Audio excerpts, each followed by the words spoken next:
আমরা যদি একটা মেধা পড়ে আমরা 10টা কোটা গিলে খাবো মানে গিলে খাবো।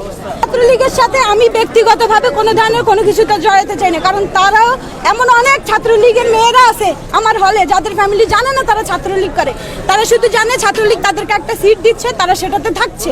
এই মেয়েগুলাকে আমরা যদি আক্রমণ করি ওদের বাবা আমার বুক খালি হবে, ওরা আমাদেরকে আক্রমণ করলে আমাদের বাবা আমার বুক খালি হবে। সরকারের কিচ্ছু হবে না, সরকারের কখনো কিচ্ছুই হয় না এই দেশে।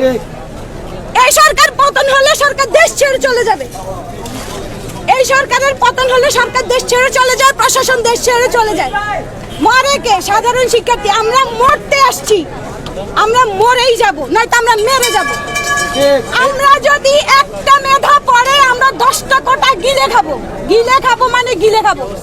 আর ফিসাবিলিল্লাহ আল্লাহর ধরা এত সুন্দর, ছাত্রলীগরা যেভাবে ধরছে না, আমরা তো ছিলাম মুসিলা। দেশও ধরবে, দেশ ধরবে, এত সহজ না। হারাম খেয়ে সহ্য করা এত সহজ না। আমরা কেন মেধা থাকা সত্ত্বেও ঢাকা ইউনিভার্সিটির একটা ছেলে মেয়ে ফার্স্ট ক্লাস ফার্স্টে সে হয় বিদেশ চলে যায়। আমার ভাই সে প্রাইমারিতে চাকরি করতেছে, তার শুধুমাত্র ব্যাকগ্রাউন্ডে ছাত্রলীগ ছিল না দেখে সে হচ্ছে গিয়ে ঢাকা ইউনিভার্সিটির স্টুডেন্ট, সে এখানে হচ্ছে গিয়ে চাকরি পায় নাই। কেন?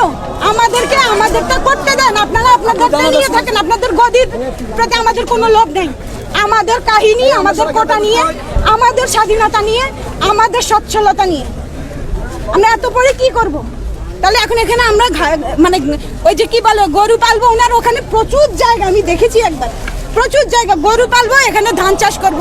আলহামদুলিল্লাহ মহল চত্বরে পুরো ঢাকা ইউনিভার্সিটির পোলাপাইন থাকতে পারবে, আমরা এখানেই থাকবো, আর কিছু বলার নাই ভাই।